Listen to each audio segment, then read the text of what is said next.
satu tema yang itu kita banget gitu ya. Orang Kristen sekali, saya banget gitu sebagai orang Kristen. Yaitu mengenai Tuhan menanti kita berdoa. Nah, saya percaya setiap kita di tempat ini tidak mungkin melewatkan hari tanpa berdoa. Betul ya? Mari kita baca bersama firman Tuhan mengenai hal ini di dalam Lukas pasal yang ke-11. Lukas pasal yang ke-11 kita baca bersama ayat 5 sampai dengan ayat yang ke-13.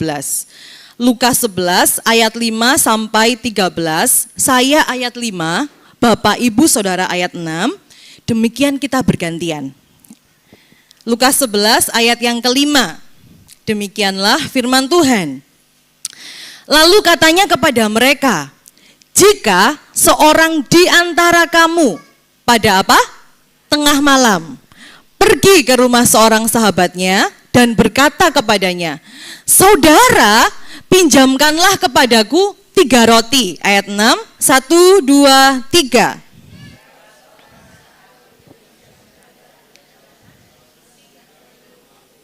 Aku tidak mempunyai apa-apa untuk dihidangkan kepadanya. Masakan ia yang di dalam rumah itu akan menjawab, jangan mengganggu aku, pintu sudah tertutup, dan aku serta anak-anakku sudah tidur. Aku tidak dapat bangun dan memberikannya kepada saudara. Ayat 8, 1, 2, 3.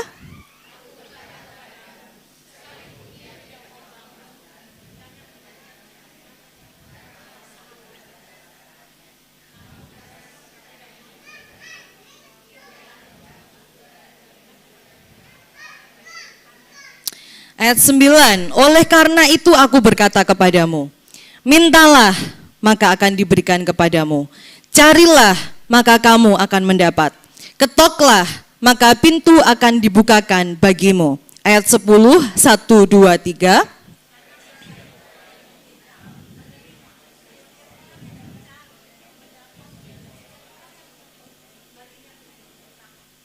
Bapa manakah di antara kamu jika anaknya minta ikan daripadanya akan memberikan ular kepada anaknya itu ganti ikan? 12, 1, 2, 3.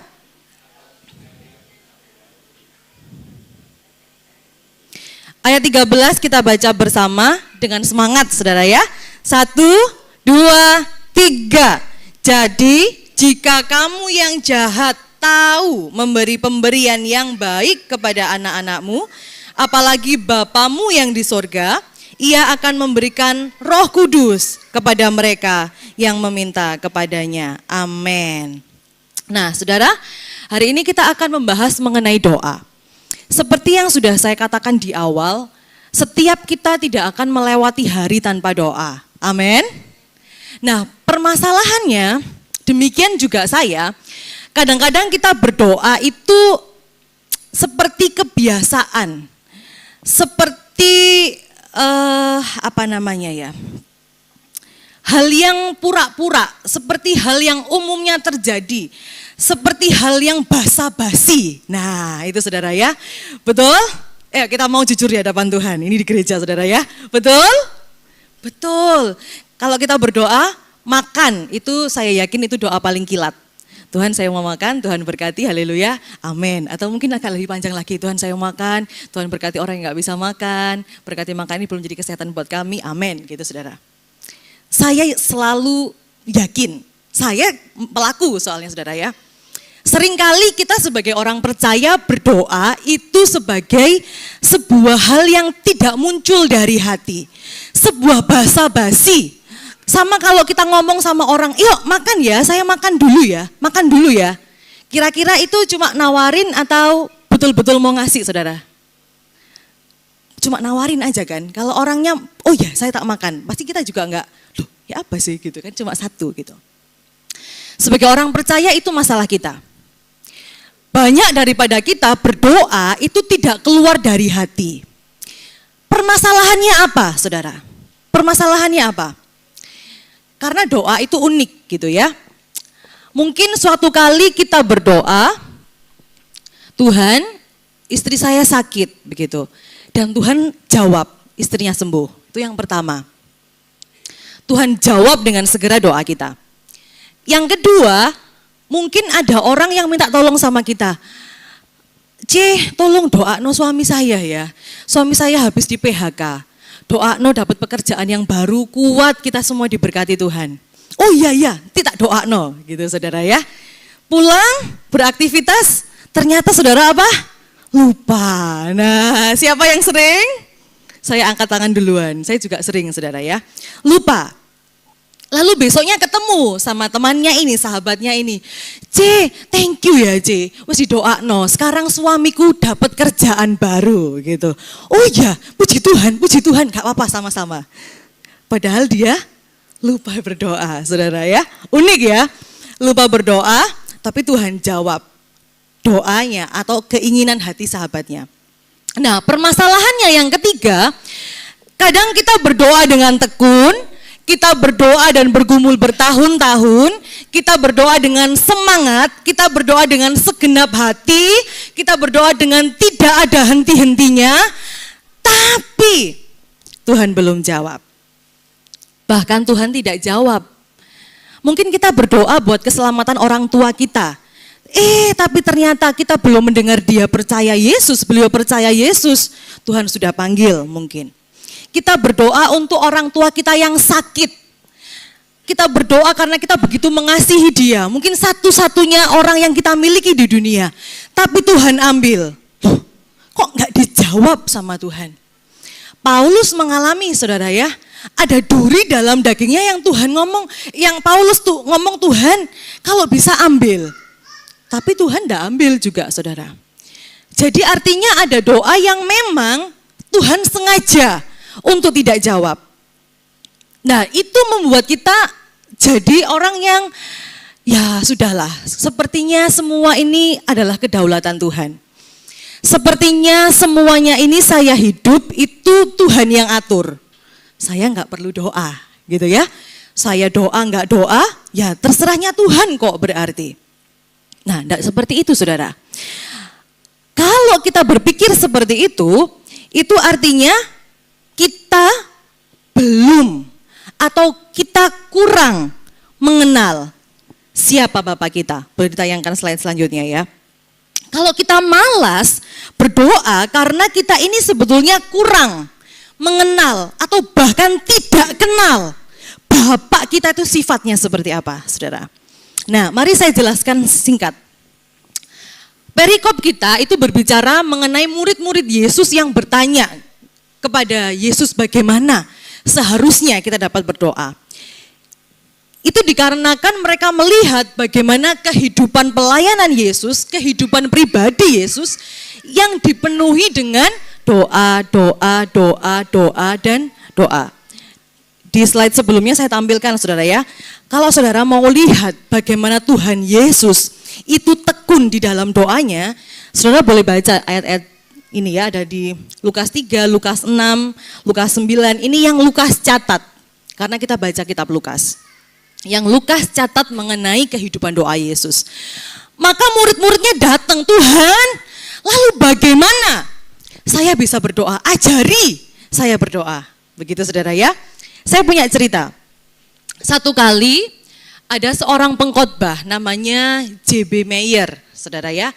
Ketika sedang dalam perjalanan melewati lautan, beliau naik kapal begitu.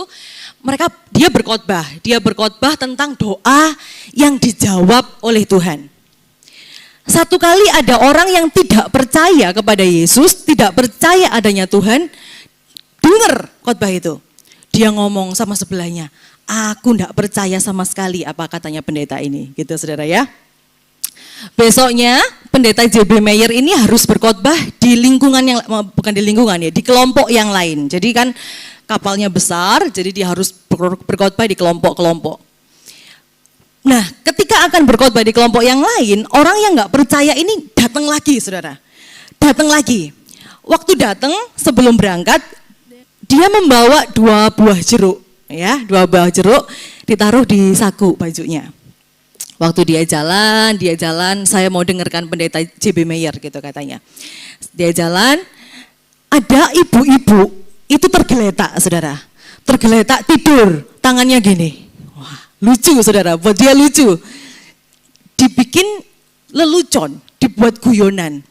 Jadi jeruknya tadi yang dibawa di saku, ditaruh di kedua tangannya. Kan ibunya ini tidur gini saudara ya. Ditaruh satu kanan, satu kiri. Tertawa-tertawa dia jalan. Lah, ketika setelah selesai dia mendengarkan khotbah itu, khotbah yang sama disampaikan oleh J.B. Meyer, dia pulang. Nah, ketemu lagi sama ibu tadi. Sedang makan jeruk, saudara ya. Sedang makan jeruk. Lalu J.B. Meyer tanya, enak ya jeruknya ya? Gitu. Iya, puji Tuhan. Tuhan saya itu baik, katanya saudara. Loh, apa maksudnya? Gitu dia tanya. Saya berhari-hari ini mabuk laut. Saya berdoa sama Tuhan, Tuhan, saya minta 1 jeruk Tuhan, supaya saya tidak mabuk lagi. Waktu saya berdoa, saya ketiduran katanya. Dan Tuhan jawab tidak cuma 1 jeruk, tapi 2. Saudara ya, kita berikan kemuliaan buat Tuhan kita. Haleluya. Jadi sejak saat itu, orang yang gak percaya ini, oh berarti betul ya. Tuhan itu dengar setiap doa kita. Tuhan itu bisa pakai siapapun untuk menolong dan menjawab doa kita. Sama seperti para murid-murid. Tanya, gimana caranya doa yang benar, yang efektif? Nah, saudara kalau lihat di ayat sebelumnya, saudara akan temukan bahwa Yesus mengajarkan doa Bapa kami. Doa yang kita kenal, doa yang kita hafal, doa yang kita imani. Begitu saudara ya. Jadi kalau kita lihat doa Bapa kami, kita belajar bahwa ada pujian ketika berdoa. Ada pengakuan dosa ketika berdoa, ada permohonan ketika berdoa, ada ucapan syukur ketika berdoa. Nah, itu yang kita pegang hari ini. Nah, tapi yang menarik saudara, ketika kita menjalani kehidupan seperti yang saya katakan tadi, seringkali kehidupan doa kita itu tidak sama dari waktu ke waktu. Ketika kita dalam masalah yang berat, kita kenceng doanya, betul ya? Kita kenceng cari Tuhan. Tapi ketika kehidupan itu sepertinya nyaman, tidak ada masalah, keluarga baik-baik saja, anak baik-baik saja, pekerjaan aman, itu kita tidak mencari Tuhan. Sama seperti ketika kita dalam masalah. Yang artinya sebetulnya kita belum kenal siapa Bapak kita, bagaimana sifatnya, apa yang dia mau. Ketika Tuhan ngomong, ayo doa, gitu saudara ya. Kita lihat yang pertama, Tuhan kita itu adalah Tuhan yang suka. Nah ini saudara ya, Tuhan kita adalah Tuhan yang suka ketidakmaluan dan ketekunan kita. Katakan sama-sama, tidak malu. 1, 2, 3. Tidak malu. Lucu saudara ya, Tuhan itu suka orang yang tidak malu dan ketekunan kita. Ayat 5 sampai dengan ayat yang ke-10 saya bacakan buat Bapak Ibu Saudara. Lalu katanya kepada mereka, jika seorang di antara kamu pada tengah malam pergi ke rumah seorang sahabatnya dan berkata kepadanya, saudara, pinjamkanlah kepadaku 3 roti, sebab seorang sahabatku yang sedang berada dalam perjalanan singgah ke rumahku dan aku tidak mempunyai apa-apa untuk dihidangkan kepadanya. Masakan ia yang di dalam rumah itu akan menjawab, jangan mengganggu aku, pintu sudah tertutup dan aku serta anak-anakku sudah tidur. Aku tidak dapat bangun dan memberikannya kepada saudara. Aku berkata kepadamu, ini saudara ya, sekalipun ia tidak mau bangun dan memberikannya kepadanya karena orang itu adalah sahabatnya, namun karena sikapnya yang tidak malu itu, ia akan bangun juga dan memberikan kepadanya apa yang diperlukannya. Oleh karena itu aku berkata kepadamu, mintalah maka akan diberikan kepadamu, carilah maka kamu akan mendapat, ketoklah maka pintu akan dibukakan bagimu. Karena setiap orang yang meminta menerima, dan setiap orang yang mencari mendapat, dan setiap orang yang mengetok baginya pintu dibukakan. Wow, saudara, menarik ya. Dikatakan ini seorang sahabat. Dikatakan ini seorang sahabat. Saya dibantu oleh mama dari sahabat saya, teman saya saudara, untuk menjaga anak saya. Namanya JJ Jefta. Dia punya mama, itu jemaat yang saya layani dulu waktu saya S1. Dan mamanya Jefta ini yang membantu saya untuk merawat anak saya. Saya bersyukur kepada Tuhan akan hal itu. Nah, sama seperti saya dan Jefta misalnya, kami sahabat. Dan sahabatnya ini saya datang kepada dia untuk meminta bantuan tengah malam. Tapi dikatakan sahabatnya ini Jefta tidak memberikan kepada saya apa yang saya mau karena saya sahabatnya. Bukan. Tapi karena sikap saya yang tidak malu. Menarik saudara ya, bukan karena sahabatnya, tapi karena sikapnya yang tidak malu. Nah, mari saya gambarkan sedikit saudara. Kalau kita berbicara mengenai tradisi Yahudi, itu berbeda dengan kita sekarang. Jadi kalau kita ngomong tengah malam, itu bukan seperti kita mau tidur saudara ya. Mungkin kita tidur itu kan jam 11 gitu ya, 1 jam lagi tengah malam. Tidak seperti itu. Kalau tradisi Yahudi, kita tahu bahwa ketika tengah malam itu artinya mereka sedang dalam tidur yang lelap. Karena mereka biasa tidur itu jam 8, jam 9 itu sudah tidur saudara. Itu yang pertama. Yang kedua, jangan dibayangkan kehidupannya terang sama seperti kita saat ini. Waktu itu belum ada listrik, cuma ada lampu. Nah, itu yang kedua. Jadi saudara bisa bayangkan, seorang sahabat ini itu datang ke rumah sahabatnya dengan kondisi yang gelap pada waktu sahabatnya itu sedang tidur lelap. Nah, sedang tidur lelap, bukan sedang baru tidur gitu saudara ya. Yang ketiga, pada waktu itu mereka tidur satu kamar, satu tempat tidur.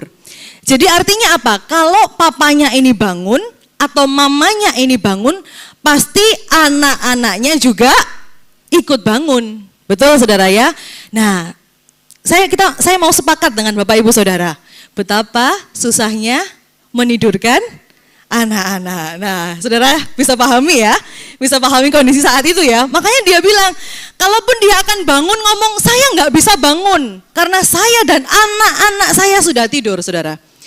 Kita bisa paham, iya, nidurno anak kecil itu susah, saudara ya. Apalagi kalau masih baby, susah, saudara. Itu yang terjadi. Sudah gelap, nggak ada listrik, sedang tidur lelap. Anak-anaknya nanti kalau bangun gimana, susah nidurin lagi saudara. Dan yang diminta itu bukan sesuatu yang besar.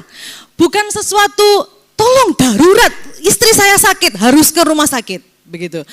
Atau tolong darurat, rumah saya kerampokan. Nah darurat saudara. Dia cuma minta berapa? 3 roti saudara. 3 roti. Nah tradisi Yahudi itu sangat menjunjung tinggi yang namanya pelayanan kalau datang ke rumah. Jadi kalau ada orang yang dari jauh datang ke rumah harus diberi makan dan tempat tinggal secara gratis. Itu yang dialami seorang sahabat ini, makanya dia pergi untuk mencari roti, saudara, walaupun malam. Jadi harus dilayani. Dia cuma minta 3 roti. Jadi sebetulnya kalau orang ini nggak mau kasih pun nggak apa-apa. Kita bisa bayangkan ya, tapi mungkin dia akan lari ke sahabat yang lain. Saudara jangan bayangkan sama seperti sekarang, ada toko deket, Indomaret deket saudara ya, apalagi ada GoFood, gampang kalau ada orang datang, kita tinggal pencet-pencet handphone, makanan datang. Nah waktu itu enggak. Tapi yang menarik sahabatnya ini mengabulkan permintaan temannya yang sangat mengganggu. Saya yakin saudara, di antara kita kalau ada teman kita datang tengah malam, walaupun kita baru tidur bersama dengan anak-anak kita, tempat yang nyaman, datang tengah malam cuma minta 3 roti, saya yakin besok mungkin kita nggak sapa-sapaan lagi gitu saudara ya. Lebih baik saya nggak jadi sahabatmu, anak saya sedang tidur gitu. Apalagi pada zaman itu saudara. Tapi yang menarik bahwa sahabatnya ini akhirnya memberikan apa yang dimintanya karena sikapnya yang tidak malu. Nah, Tuhan juga inginkan itu dalam diri kita, saudara. Ketika Tuhan katakan mintalah, itu mintalah dengan rasa yang tidak malu. Ungkapkan segala hal yang saudara butuhkan, yang saudara rindukan, yang saudara gumulkan. Saya percaya banyak di antara kita ketika mau berdoa, punya pikiran seperti ini, pantas nggak ya saya minta sama Tuhan gini? Pantas nggak ya saya minta sama Tuhan begini? Pantas nggak ya ketika Tuhan sudah berkati saya, terus saya minta Tuhan tolong berkatono anak saya sedang membuka usaha yang ketiga misalnya, padahal Tuhan sudah berkati usaha 1 dan 2, pantas nggak ya? Pantas nggak ya saya ini nggak datang ke gereja, tapi saya minta Tuhan sembuhkan keluarga saya, pantas nggak ya? Betul? Pasti ada pikiran-pikiran seperti itu dalam hati kita. Tapi hari ini firman Tuhan katakan saudara, Tuhan suka hati kita, sikap hati kita datang kepada Tuhan dengan sikap hati yang tidak malu. Nah, kalau kita lihat dalam bahasa Yunani, tidak malu itu artinya katanya itu amadeia. Amadeia itu artinya kurangnya kepekaan terhadap apa yang pantas. Jadi saudara tahu ya, ada batas-batas kepantasan dalam lingkungan kita, dalam lingkungan sosial masyarakat kita. Ini pantas, ini enggak pantas. Nah, orang yang tidak malu dalam ayat ini itu artinya orang yang kurang peka atas batas-batas sosial itu, batas-batas kepantasan itu. Yang kedua, itu tidak tahu malu, enggak ngerti malu, saudara. Pokoknya saya maunya begini, pokoknya saya maunya begini, apapun yang terjadi saya harus dapat. Yang ketiga, kurang ajar. Ini Alkitab sendiri katakan, saudara ya. Ketika Lukas mengatakan Tuhan suka orang yang datang kepada dia dengan tidak malu, itu sikap orang yang kurang ajar, saudara. Nggak tahu diuntung, nggak tahu diri. Nah, itu kurang ajar. Yang ketiga, itu mengabaikan pertimbangan budaya mendasar. Nah, kalau kita lihat tradisi saat itu tentang keramah tamahan. Sekarang saya tanya saudara, kalau ada orang yang bertamu jam 12 malam, ngedor-ngedor pintu, mengganggu kita tidur, mengganggu anak kita tidur, itu orang yang ramah atau orang yang kurang ajar? Kurang ajar. Tapi Tuhan suka orang yang tidak tahu malu. Jadi artinya apa saudara? Artinya Tuhan itu suka diganggu. Tuhan itu berbeda dengan kita sebagai manusia. Saya nggak mau diganggu. Saya mau tidur, anak saya tidak mau diganggu. Tapi Tuhan itu suka diganggu, saudara. Ganggu Tuhan. Ganggu Tuhan. Saudara bergumul apa datang sama Tuhan setiap saat, setiap waktu. Jangan malu. Punya hati yang kurang ajar sama Tuhan. Tuhan saya butuh ini Tuhan. Saya butuh ini. Nah pertanyaannya begini saudara. Kenapa kok Tuhan mau kita itu tidak tahu malu? Meminta terus menerus. Kenapa kok Tuhan, ya udah gini aja lah Tuhan, enak-enakan aja Tuhan. Saya tak minta sekali, Tuhan kabulkan. Enak toh? Karena begini saudara, perhatikan. Kalau kita meminta satu kali, itu belum tentu kita sungguh-sungguh membutuhkan hal itu. Amin. Nah, kalau kita meminta hanya sekali, itu sebetulnya kita belum tentu sungguh-sungguh membutuhkan hal tersebut. Contoh, kalau kita belanja ke mall, ini prinsipnya saudara ya, kita ingin beli sepatu. Pulang dulu saja, kepikiran apa enggak? Kalau tetap kepikiran, oh berarti kita betul-betul butuh.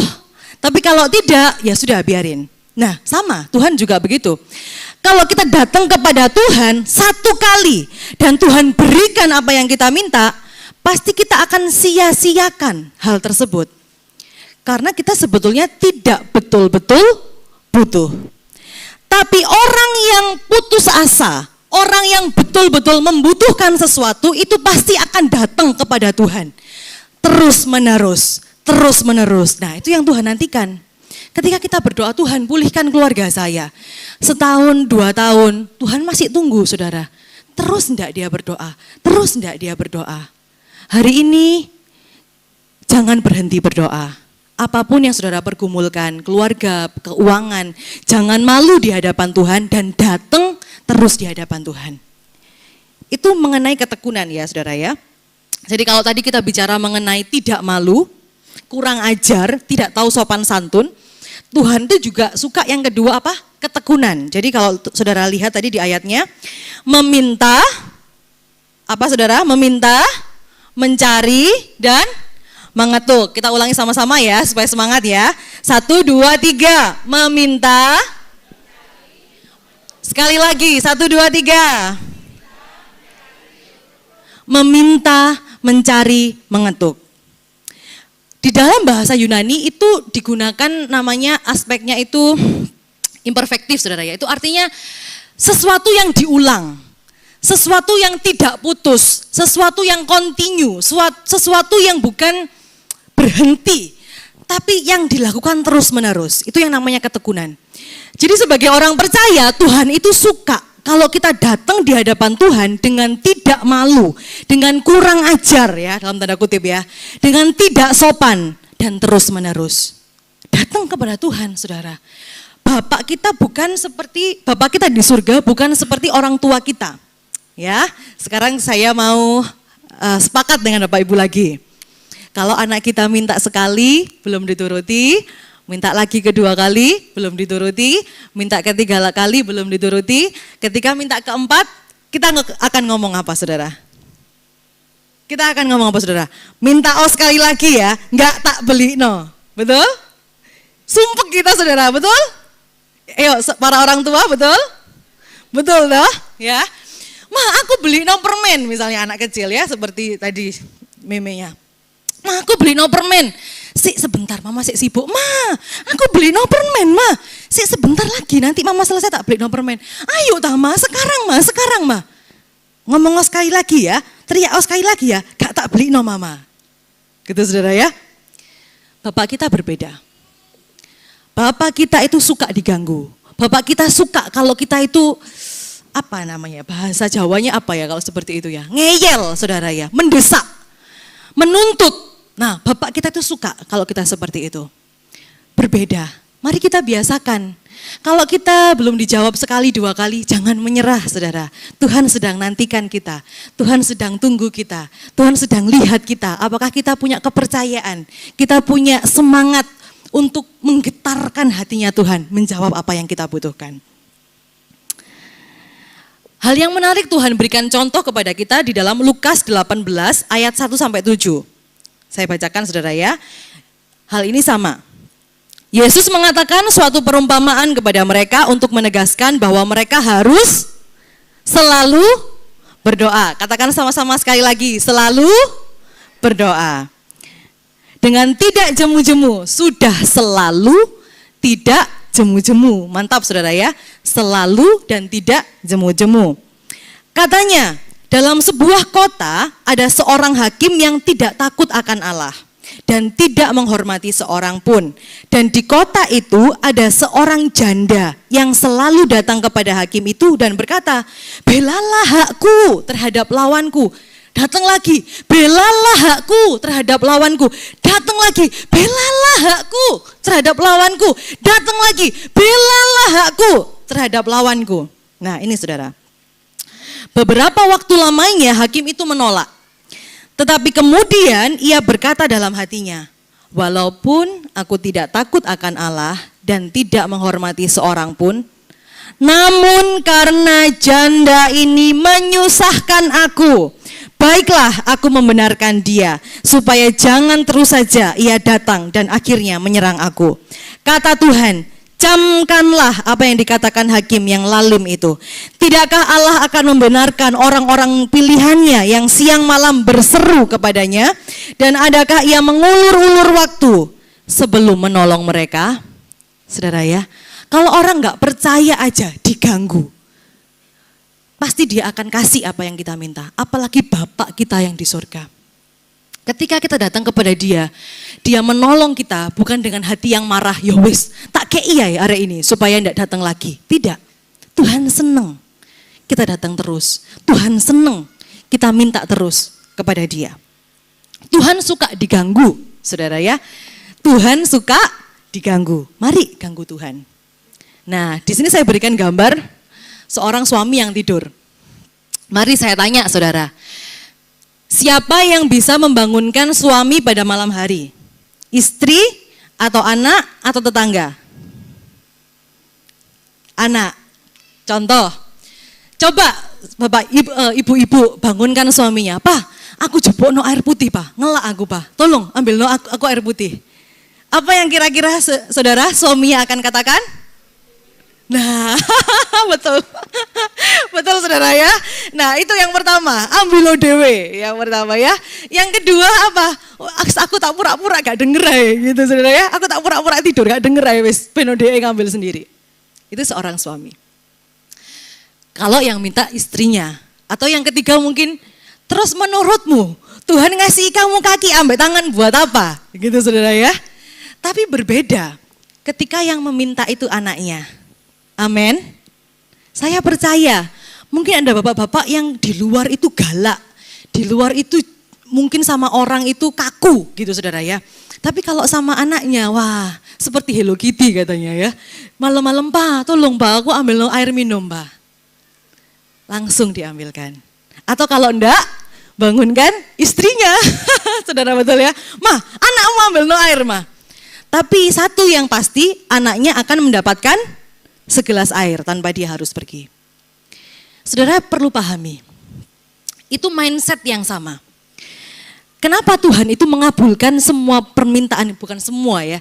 Tuhan mengabulkan doa kita, apa yang kita minta dengan tekun, dengan terus menerus padahal kita mengganggu dia.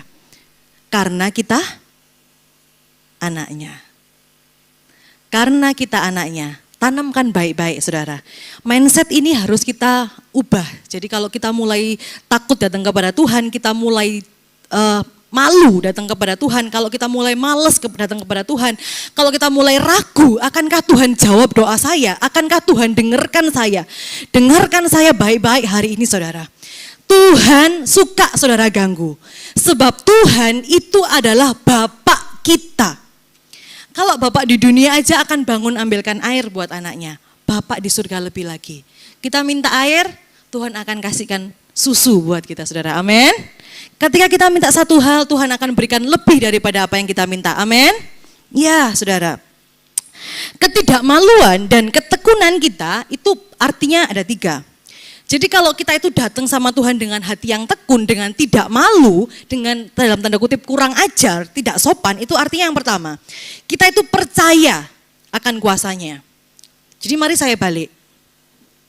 Kalau kita itu tidak datang di hadapan Tuhan dengan rasa yang tidak malu atau dengan tidak terus menerus, itu artinya kita sedang tidak sepakat bahwa Tuhan itu berkuasa. Nangkep saudara ya. Kalau kita tuh datang terus menerus di hadapan Tuhan, kita sedang sepakat sama Tuhan. Aku percaya Bapakku ini penuh kuasa, aku akan datang terus menerus. Tapi kalau kita nggak datang terus menerus, tidak tekun, artinya kita tidak sepakat bahwa Tuhan kita itu berkuasa. Siapa yang sepakat bahwa Tuhan kita penuh kuasanya, lambaikan tangan saudara. Kita berikan kemuliaan buat Tuhan kita. Mari datang terus menerus kalau kita sepakat bahwa Tuhan kita penuh kuasa. Yang kedua, kita bergantung sepenuhnya kepada Dia. Jadi kalau kita datang terus menerus kepada Dia, itu artinya kita bergantung sepenuhnya. Tidak ada pribadi lain yang dapat menolong saya kecuali Tuhan. Sepenuhnya kita bergantung sama Tuhan. Tidak ada orang lain yang dapat membantu saya, menolong saya, memberkati saya, menyelesaikan masalah saya, sekalipun ada Google, saudara ya. Sekarang kan ada Google, kalau kita mau cari jawaban apa saja, misalnya cara memasak yang enak, cara mendidik anak, cara supaya suami menyayangi kita misalnya, supaya duitnya muncul terus gitu misalnya. Google bisa menjawab. Tapi saya yakin dan percaya ada masalah-masalah yang tidak dapat ditolong oleh siapapun. Tidak dapat dimengerti bahkan oleh siapapun. Ketika kita datang kepada Tuhan dengan terus menerus, dengan tidak malu, dengan tekun, itu artinya Tuhan, Engkau lihat bahwa saya hanya mengandalkan Tuhan. Saya hanya mengandalkan Engkau, saya hanya bergantung kepada Engkau satu-satunya pribadi yang dapat menolong saya. Tuhan lihat, saya enggak akan minta pertolongan ke manusia, Tuhan bilang terkutuk. Apalagi ke orang-orang lain yang punya kuasa-kuasa gelap, saya tidak akan lakukan itu. Kalau kita datang terus-menerus di hadapan Tuhan, kita sedang mengakui bahwa saya bergantung penuh di hadapan Tuhan. Yang ketiga, kalau kita datang terus di hadapan Tuhan, itu artinya kita menghormati Tuhan sebagai Tuhan, Sang Pemelihara. Kita sedang menghormati Tuhan sebagai Tuhan Sang Pemelihara, saudara. Jadi saya balik, ketika saudara tidak datang kepada Tuhan dengan terus menerus, sekali, dua kali, cuma basa-basi, saudara sedang tidak menghargai Tuhan, sedang tidak menghormati Tuhan bahwa Dia punya kuasa. Dia yang memelihara setiap kita, setiap hari, day by day. Ada sebuah cerita Alexander Agung, saudara ya. Alexander the Great. Alexander Agung suatu kali didatangi oleh seorang jenderalnya. Jenderalnya datang kepada Alexander Agung ngomong, Tuan, saya akan menikahkan putri saya, tapi saya butuh uang yang sangat banyak. Maukah Tuhan membantu saya? Katanya jenderal. Katanya jenderal. Lalu Alexander Agung menjawab, pasti, apapun yang kamu minta, karena engkau jenderalku, saya akan memberikan. Kamu butuh apa? Butuh berapa? Jenderalnya ini menjawab sebuah nominal yang sangat banyak, saudara. Katakan misalnya 100 M gitu, saudara ya, 100 miliar. Saya butuh 100 miliar untuk menikahkan anak saya. Alexander Agung, ini orang-orang penasehatnya bingung. Kira-kira Alexander Agung akan gimana ya? Dia akan marah atau dia akan ngamuk atau dia akan mengusir jenderalnya. Ternyata Alexander Agung tertawa, saudara. Tertawa terbahak-bahak. Silakan kamu ambil saja berapapun yang kamu mau. Minta ke bendahara. Katakan bahwa saya menyetujuinya. Lalu dia pergi, saudara. Singkat cerita, penasehatnya tanya, Tuan, kenapa engkau memberikan uang yang sebanyak itu? Tidak masuk akal untuk seorang jenderal saja. Lalu Alexander Agung berkata demikian, saudara. Ya, kita perhatikan ya, kita lihat sama-sama di slide selanjutnya. Dia telah memberikan kehormatan yang besar padaku dengan meminta uang sebesar itu. Dia menunjukkan bahwa dia percaya bahwa aku sekaya itu dan semurah hati itu. Kalimat terakhir, dia tahu apa artinya menjadi jenderalku. Ketika jenderalnya itu minta uang yang banyak, Alexander Agung merasa dia sedang menghormati saya. Dia percaya kepada saya, bahwa saya mampu melakukan apa yang dia mau, memenuhi kebutuhannya. Saudara, mari saat ini sadari. Mari kita tahu apa artinya menjadi anak Allah. Mari kita tahu apa artinya menjadi anak Allah. Datang kepada Tuhan, minta apa yang saudara perlu. Tekun datang kepada Tuhan, jangan malu. Karena itu cara kita menghormati Dia, Sang Pemelihara kita. Yang manakah kita saat ini, saudara? Malu-malu datang pada Tuhan? Tak perlu berdoa karena Tuhan Maha Tahu? Kita meminta cukup 1 atau 2 kali? Atau kita merasa tidak layak untuk datang kepadanya? Jawabannya cuma satu. Kita perlu tahu apa artinya menjadi anak Allah. Amin. Saya rasa saya akan tutup khotbah saya sampai di sini. Kita akan bertemu di pertemuan selanjutnya pada poin yang kedua, saudara ya. Jadi khotbah saya ini punya 2 poin. Tapi mari kita hayati, kita pegang 1 poin ini untuk kita hidupi bersama-sama dalam kehidupan kita. Segala perkara itu terbuka di hadapan Tuhan. Tidak ada permintaan yang terlalu kecil. Tidak ada permintaan yang terlalu sederhana. Tidak ada permintaan yang menjijikkan buat Tuhan. Tidak ada permintaan yang membuat Tuhan, kamu gak layak minta sama aku, kamu gak pernah pelayanan. Datang sama Tuhan dengan rasa tanpa malu, saudara, dengan tekun, ketok, minta, cari Tuhan. Terus. Kita perlu tahu siapa Bapak kita dan kita anaknya. Kalau kita tahu bagaimana sifatnya, mari kita lakukan itu. Bapak kita berbeda dengan Bapak di dunia. Tuhan kita suka diganggu. Saya akan tutup khotbah saya hari ini dengan 1 ayat firman Tuhan. Saya undang saudara sekalian untuk bangkit berdiri. Kita baca dan imani bersama Yakobus 5 ayat 17. Di slide terakhir, hampir terakhir.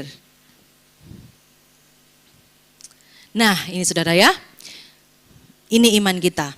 1, 2, 3. Elia adalah manusia biasa sama seperti kita.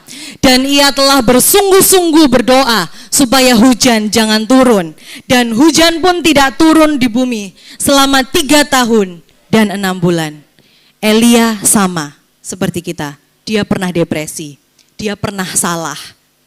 Sama seperti kita, tapi dia lakukan mujizat karena dia sungguh-sungguh berdoa.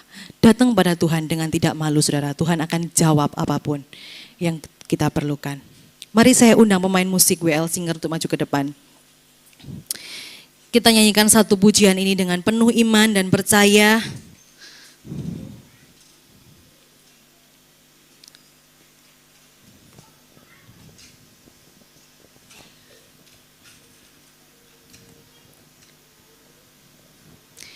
Yesus mendengar lebih dari yang kudoakan. Yesus menjawab lebih dari yang kuharapkan. Amin.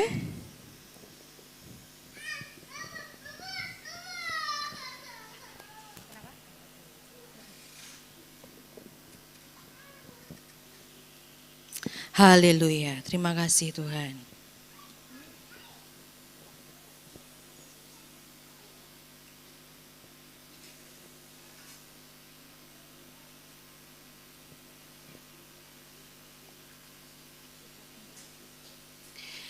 Mari kita tundukkan kepala kita.